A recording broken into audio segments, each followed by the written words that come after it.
The standing wall plyometric push-up is a beginner variation of the plyometric push-up. This is a good way for beginners with obesity to begin building explosive upper body strength, especially in the chest, shoulders, and triceps. To progress this move, you can decrease the incline by completing the plyometric incline push-up on bench.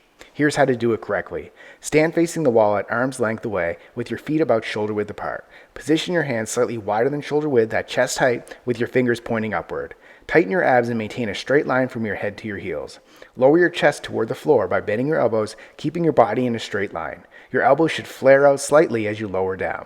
Push through your hands forcefully, extending your elbows and pushing your body away from the wall. Aim to generate enough force so that your hands leave the wall for a brief moment.